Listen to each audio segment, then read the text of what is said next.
Good morning. Brian Hale here with Mortgage Advisory Partners. It's Tuesday, December 26th, the day after Christmas.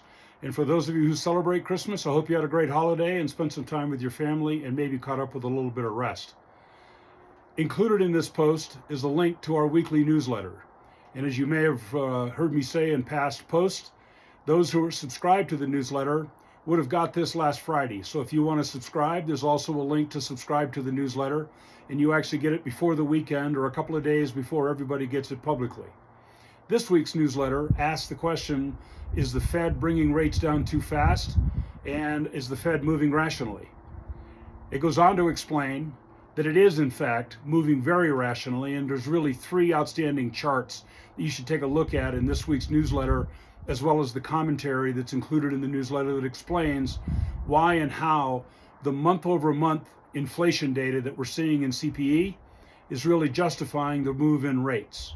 My own sense, as I've said in the past, is that rates are still not down at a level that'll materially move the market for us, but clearly we're headed in the right direction, and all things being equal, I'll take lower interest rates.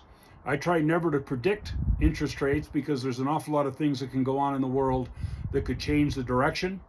But in fact, my own 2 cents is that I think we're going to have a much better 2024, but that's a relative term because 2023 has really been clearly the most difficult 12 months in my 41 years in the mortgage business for the industry.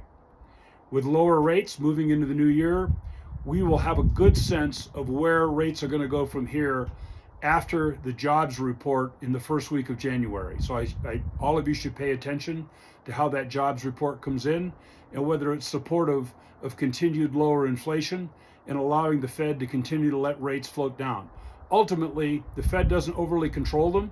The market does, bond buyers do, but they're going to control the tone and the tempo of this process. And my own 2 cents is that by the second half of this year, and certainly moving into 2025, we're going to be in a much better position. Again, I encourage you to subscribe to our newsletter. Subscriptions have remained remarkably strong, even through the holidays. We're picking up subscriptions aggressively, and I encourage you to get this information before each weekend when you move out and are typically working with clients and customers that are being referred to you from your clients. So again, I hope you have a great rest of the holiday season. I'll talk to you again in January, and I wish you all the best. It's as you can see, we've had the good fortune to have a white Christmas here in Santa Fe, and I'm going to take the rest of the week and try to relax some with my family, and we'll be hitting the ground hard on the first week of January as we make the turn from the new year.